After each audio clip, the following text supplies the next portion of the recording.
ખરું કહેવાય. દર વખતે એકનું એક બાનું કાઢશે. આજે છે ને અમારા મોટા ભાઈએ બેસાડી હતી, વાત કરતા હતા એટલે લેટ થઈ ગયું એમ જ કહે છે. કોઈ દિવસ સમયસર આવવાની ભાન જ નથી પડતી. હજી એ નહીં આવે. ખોટા પડ્યા ને. કીધું તને કે હું આવી જઈશ. આવી ગઈ કે નહીં? ક્યારે આવી છે?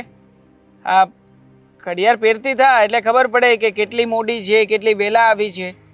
આ તું ગિફ્ટ કરે તો ને. ખરીશ. હા, ઘડિયાળ ગિફ્ટ કરવા મારી રાહ જોઈને જ બેઠી છે ને? હા તો હવે મને પ્રેમ કરે છે તો પછી એક ઘડિયાળ ના લઈ દઈ શકે? ખરું કહેવાય હા દામિની. આ દર વખતે જ્યારે સમયનું બાનું કાઢું છું ને ત્યારે તું વાતને ફેરવી નાખે છે. આ દર વખતે લેટ થાય એમ થોડી ચાલે યાર. થઈ ગયું ને લેટ. હવે જે થઈ ગયું છે એને ભૂલી જવાનું હોય, એને અને એને રટિયા ના કરવાનું હોય. હા ચાલ ભૂલી જાઉં, પણ પહેલાં તું મને મારા સવાલનો જવાબ આપ. તું મને કેટલો પ્રેમ કરે છે? આ કાચ જેટલો ના, આ કાચ જેટલો, આ ફોર વ્હીલ જેટલો. એમ તો તું મને ફોર વ્હીલ કરતાં વધારે કરી શકે, પણ શું કામ નથી કરતી? ફોર વ્હીલ તને એટલી કમથી લાગે છે? આ ફોર વ્હીલ જો પાછળ ક્યાંય પૂરી જ નથી થતી. મારી નજરથી જો તને એટલી ફોર વ્હીલ લાગે છે. દામિની, તું મને જેટલો પ્રેમ કરતી હોય એટલો, પણ જો હું તને કેટલો પ્રેમ કરું છું એ તો તું જાણે છે ને. તારા માટે કંઈ પણ કરી શકું. જો હું મારી લાઈફમાં એકલો છું અને આમ પણ મારે તો કોઈને વાત કરવાની કે કોઈને પૂછવાનો સવાલ જ નથી રહેતો, પણ તું એકવાર તારી ઘરે વાત કરી દે ને. તું ચિંતા ના કરીશ.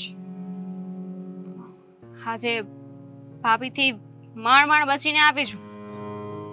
એ જ ચિંતા છે કે આવી રીતે છુપાઈને ક્યાં સુધી મળીશું. આખરે તું અને હું આપણે બંને એકબીજાને પ્રેમ કરીએ છીએ. પ્રેમ કરીને કંઈ ગુનો તો નથી કર્યો ને?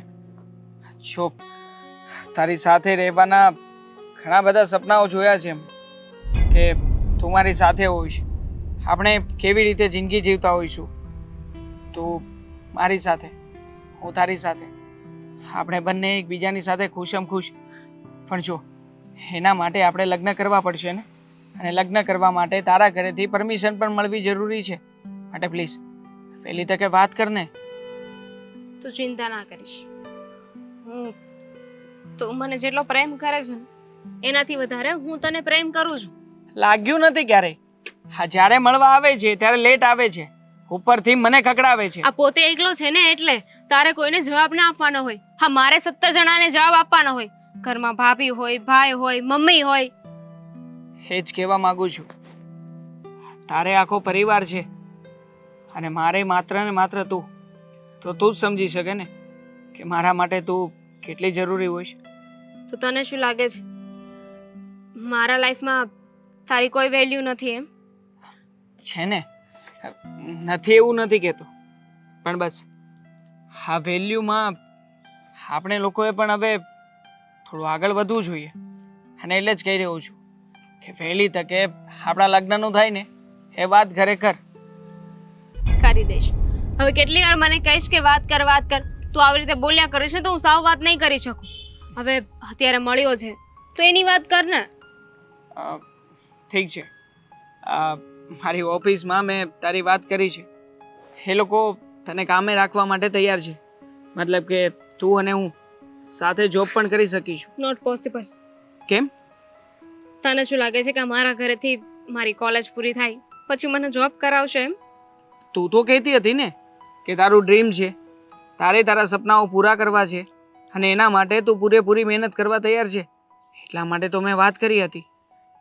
એ બધું હવે પછી વિચારીશું. આ ઘરે એમ કહીને આવી છું કે મૂવી જોવા જાઉં છું. મૂવી જોવા ક્યારે લઈ જઈશ? મૂવી જોવાનું બાનું કાઢ્યું છે. તને નથી લાગતું કે આ બાના ખોટા કાઢે છે? હા, કેમ? કેમ શું? આ તારી ઘરે શક જશે અને બને કે કોઈને ખબર પડી ગઈ તો? આ ફરી પાછો ટોપિક પર આવી ગયો. એક કામ કર, તું અહીંયા ઉભો રહ્યો, એકલી મૂવી જોઈ આવું છું. હો ડાર્લિંગ, આવું છું ને, જઈએ. પણ પેલા આપણું કમ્પલસરી હગ તો આપ. બહુ વહેલા યાદ આવી ગયું ને? ચાલ હવે ફટાફટ. હા, એ તો ગુસ્સામાં હતો ને એટલે ચેક કરતો હતો કે તને આ હગ કરવાનું યાદ આવે છે કે નહીં. હા, ચાલ હવે જઈએ. હા, નગર પાછી ટિકિટ નહીં મળે તો પણ મારે તને તો રખડાવવી જ પડશે ને.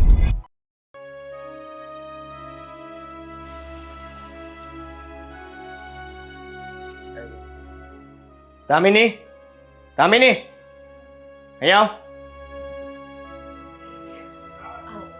હા ભાઈ. ક્યાં ગઈ હતી તું આજે? ક્યાં ગઈ હતી એટલે? સાચું બોલજે. મૂવી જોવા ગઈ હતી. ખોટું. કોની સાથે? ફ્રેન્ડ લોકો બધા મૂવી જોવા ગયા હતા. હા, ભાભીએ કહી દીધું ને, મને ખબર જ હતી. આ ભાભીના પેટમાં છે ને એક વાત ના ટકે, બધી જ વાત કરી દીધી. વધારે પડતી હોશિયાર થઈ ગઈ છે તું. તારા પર જેટલો ભરોસો મૂકી રહ્યો હતો એટલો જ તું તોડવાની કોશિશ કરે છે. હા, સમજાયું નહીં મને કઈ. તું મને રમાડીશ, મને કહીશ કે મારે સમજવાનું છે. ઘરમાં બધાને તું જે જવાબ આપીશ એ બધા માની લેશે, પણ હું નહીં માનું. શું થયું છે એ તો બોલ, એટલે મને ખબર પડે ને કે મારે તને શું જવાબ આપવો. કોઈ છોકરા સાથે જોઈ હતી આજે? જાણી શકું કોણ હતું એ? કીધું તો ખરા કે અમે ફ્રેન્ડ લોકો બધા બહાર મૂવી જોવા ગયા હતા. સાથે બીજું કોઈ નહોતું? બીજા બધા ક્યાં હતા? નહોતું. તું ભણી રહી છે ને? આ છેલ્લું વર્ષ છે તો તને જરાય શરમ નથી આવતી? અહીંયા મમ્મી તારા લગ્ન માટેની રાહ જુએ છે, તારા માગાની વાત કરે છે, અને હું એ વાતને ટાળી રહ્યો છું ને તું કોઈ બાર છોકરા સાથે ફરે છે. હું તો તારું આજથી જ ભણવાનું બંધ કરું છું. ભણવાનું હવે તું ઘરની બહાર પણ નહીં જાય. ભાઈ જો તું ખોટું સમજી રહ્યો છે. ગળે મળવાની શું જરૂર હતી તારે? કહીશ મને? મન થાય છે કે તને એક મૂકવું હમણાં. પણ બેન જો ને, પપ્પાના ગયા પછી તને સાચવવાની બધી જવાબદારી મારા પર હતી, અને એટલા માટે તારા પર હાથ નથી ઉપાડતો, પણ પ્રેમથી સમજાવી રહ્યો છું. સમજી લેજે, તું જે કંઈ પણ કરે છે ને સારું નથી. શું? કોણ છે છોકરો? તું ગુસ્સો નહીં કરે ને? ના ના, ગુસ્સો તો મને આવતો જ નથી ને. બોલ. એનું નામ દેવાંગ છે. શું કરે છે? અમે છેલ્લા 1 વર્ષથી એકબીજાને ઓળખીએ છીએ. એકબીજાને પ્રેમ કરીએ છીએ. જે વાતનો ડર હતો ને એવો જવાબ આપ્યો તે. જો ભાઈ, સાવ ખોટું કહેવાય આ, સાવ ખોટું. પણ 1 વર્ષથી તું એને ઓળખે છે અને તું એને પસંદ કરે છે, આ વાત સાવ ખોટી કહેવાય. તારા માટે થઈને અમે અહીંયા ઘરમાં બધા ચિંતા કરીએ છીએ. હું તારા સપનાઓની રાહ જોઈને બેઠો છું. તું જ કહેતી હતી કે પપ્પાની ફેક્ટરી હું સંભાળીશ, તો મને એમ હતું કે મારી બેન કંઈ સારું કામ કરીને બતાવશે. આ કામ હતું તારું. પણ તું ગુસ્સો શું કામ કરે છે? જો મારી વાત શાંતિથી સમજ તો ખરા. હવે તું મારી વાત સાંભળ. આજ પછી એ છોકરાને ક્યારેય મળતી નહીં. એ છોકરા સાથે જે કંઈ પણ સપના જોયા હોય એને ભૂલી જાજે. પણ તું એકવાર મળી તો જો. છોકરો સારો છે, તને તારી બેન ઉપર વિશ્વાસ નથી. જો માનું છું તમારા લોકોથી આ વાત છુપાવીને મેં ખોટું કર્યું છે. બાને ખબર પડશે ને તો ખબર નહીં તારો શું હાલ કરશે. તો બા તો એક ના એક દિવસે મારા લગ્ન કરાવવાના જ છે ને. તો તું જ સામેથી બાને કહી દે ને કે તું એ છોકરાને ઓળખે છે, છોકરો સારો છે, તું જ લગ્ન કરાવી દે. દામિની, દરેક વસ્તુમાં ફાયદો આપણો જોવો એ જરૂરી નથી હોતો. ભાઈ તરીકે બધી ફરજ નિભાવી છે. તું એકવાર પણ ના કહી શકે કે મેં તે માગ્યું એ ના આપ્યું હોય. પણ અત્યારે તું જે માગી રહી છે ખોટું છે. સમજવાની કોશિશ કર. આ સંબંધ શક્ય નથી, અને હું હજી પણ તારી સાથે પ્રેમથી વાત કરું છું. હું પણ મારી જગ્યાએ બીજું કોઈ હોત તો તને 2 લાફટ મારત, અને ખબર નહીં તને ઘરમાં પૂરી દે. ખબર છે મને કે તું ગુસ્સો નહીં કરે, પ્રેમથી વાત કરે છે. તારી બેન છું ને એટલે લાડકોડથી મોટી કરી છે મને. હું તારો દિલ જીવ તોડ્યું છું. છે તે, દિલ તોડ્યું છે. ક્યારે કલ્પના નહોતી કરી કે તને આટલી છૂટછાટ આપી. તારી ભાભી તને રોકટોક કરતી હતી, માનું છું. એ મને ફરિયાદ પણ કરતી હતી, પણ મેં એ વાતનું કોઈ દિવસ એક્શન નથી લીધું, કારણ કે હું તને તારી રીતે જીવવા દેવા માંગતો હતો. પણ મને ક્યારેય આવી કલ્પના નહોતી કે આવો મેં વિચાર પણ નહોતો કર્યો કે મારી બેન આવું કરશે. મેં પણ નહોતું વિચાર્યું કે તું આવી રીતે રિએક્ટ કરીશ. મને એમ હતું કે તું મારી વાત તો સમજીશ, કોઈ બીજું સમજે કે ના સમજે, મારી વાત માને કે ના માને, પણ મને તારા ઉપર વિશ્વાસ હતો કે તું સમજીશ. ભાઈ શું કરે છે? જોબ કરે છે. ઘરનું મકાન છે? ગઈ નથી કોઈ દિવસ. જાણ્યું તો હશે ને? નથી પૂછ્યું. 1 વર્ષથી સાથે છે, ખાલી જોબ કરે છે એ ખબર છે. કઈ જગ્યાએ જોબ કરે છે, શેમાં જોબ કરે છે ખ્યાલ છે? એ બધા માટે તો તું છે ને, એ બધી ઇન્ક્વાયરી તો તું કરીશ ને. તો તું શું કરતી હતી? પ્રેમ, આંધળો પ્રેમ. જોબ પ્લીઝ, હાથ નહીં જોડ. પ્લીઝ પ્લીઝ એકવાર મળી તો લે. ઠીક છે, ચલ હું જોઈ લઈશ. જો અને પછી હું ના પાડીશ ને તો પછી ત્યાં લગ્ન નહીં થાય, પહેલા કહી દઉં છું. પ્રોમિસ. પછી મળીશ પણ નહીં. પણ મને વિશ્વાસ છે કે તું ના જ નહીં પાડે. ના પાડી પણ શકું. એ આપણા ઘરને લાયક ના હોય, મને યોગ્ય નહીં લાગે તો હું રિજેક્ટ કરી શકું છું. જેમ તારી મરજી પ્રમાણે હું વાત કરી શકું તો એવી રીતે હું ના પણ પાડી શકું. તો તું તો તારો ગુસ્સો ઉતારવા માટે પણ ના પાડી દઈ ને. એક્સક્યુઝ મી, ખોટી વાત નહીં કર. ફાઇન. ક્યારે મળવા બોલો? હા, પછી કહી દેજે. It's okay. હું જરાક વાત કરી દઉં.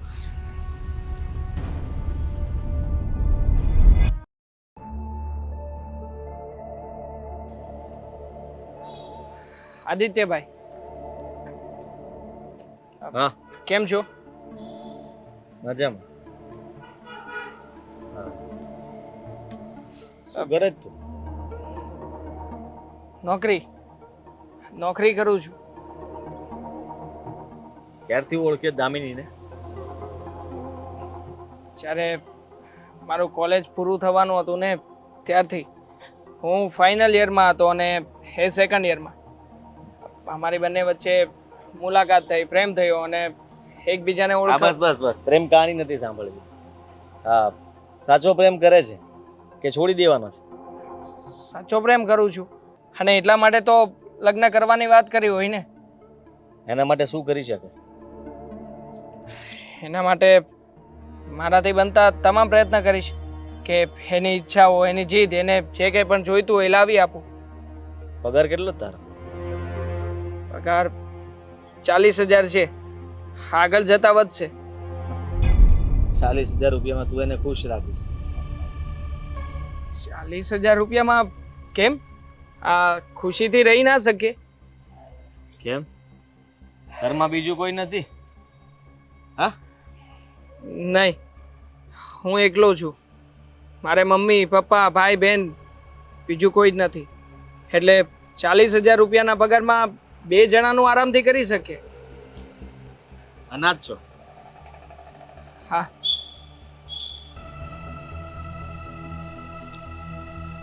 જો તને પ્રેમથી સમજાવું છું. હા, મારી બેનને હું તારા ઘરમાં નહીં મોકલું. શું કામ? શું કમી છે મારામાં?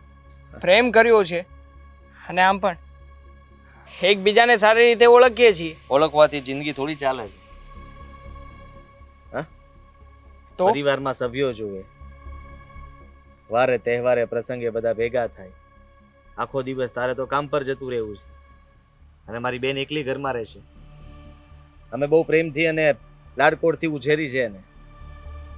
હા, તો એની જીદ હતી એટલા માટે તને મળવા આવ્યો છું. બાકી મેં તો ક્યારની ના પાડી દીધી હતી. જો એના માટે પણ વ્યવસ્થા કરી રાખી છે. દામિનીએ જ મને કહ્યું હતું નોકરી કરવા માગે છે. એના માટે થઈને મારી ઓફિસમાં જગ્યા પણ ખાલી છે, ત્યાં નોકરી અપાવી દઈશ. બંને જણા સાથે જઈશું, સાથે આવીશું. તારા લીધે થઈને નોકરી કરવી પડશે ને? ના ના, હું નથી કહેતો કે એ નોકરી કરે, પણ એની ઈચ્છા છે કે એને નોકરી કરવી છે, એને પોતાના સપના પૂરા કરવા છે. ઘરનું મકાન છે? થઈ જશે. નહીં, થઈ જશે. હા, બરાબર છે. બીજું દારૂ બારૂ પીવે છે? નહીં, નથી સાથે પીતો રખડવા જાય છે? નહીં ઓફિસ સ્ટાફ છે ઓફિસ સ્ટાફ સાથે ક્યારેક કોઈ ટૂરનું આયોજન થયું હોય તો જઈએ ક્લબમાં જાય છે? સ્પામાં જાય છે? હા હવે ક્લબ ને આ બધું નહીં કેટલા મિત્રો છે તારા? 3 હા 3 બસ? હા એમાં દામિની પણ આવી ગઈ તો વૈદ્યા બે? હા એ બેના પરિવાર છે કે એ પણ તારી જેમ? હા પરિવાર છે પણ જુઓ એ શું હા. કરે છે? પણ મારા મિત્રોની બાબત અને જાણવું પડે ને. જાણા જોયા વગર તારી પાસેથી માહિતી તો મેળવવી પડશે ને. ક્યાં રહે છે તું? જુઓ હું કતારગામમાં રહું છું અચ્છા હા હવે એ મિત્રો શું કરે? જોબ કરે છે? ના એકને પોતાનું ગેરેજ છે અને એક મિત્ર ડાયમંડમાં છે અચ્છા સારું કહેવાય. આખી જિંદગી આમનામ કાઢી નાખી પણ કોઈ સારા મિત્રો ન બનાવી શક્યો અને કોઈને ફસાવીને એની સાથે લગ્ન કરવાની વાત કરી રહ્યો છે. જુઓ મેં તમારી બેનને ફસાવી નથી પ્રેમ કરું છું અને સાચી જેટલો વાત. પ્રેમ સાચી વાત છે. એટલું જરૂર કહીશ કે તું મારી બેન માટે ગમે તે કરવા ખુશ છે ને? એટલે કે તૈયાર છે ને? હા કરીશ ભૂલી જાય એમાં જેની ભલાઈ છે. તું એને ખુશ જોવા માંગતો હોય તો એને ભૂલી જાય. હા શું વાત કરો છો તમે હું તને રિજેક્ટ કરું છું. શું રિજેક્ટ કરું છું અરે પણ તમે તો ઊંધા અવળા સવાલ પૂછ્યા અને કહો પહેલો છો કે જવાબ તો તારો ખોટો હતો.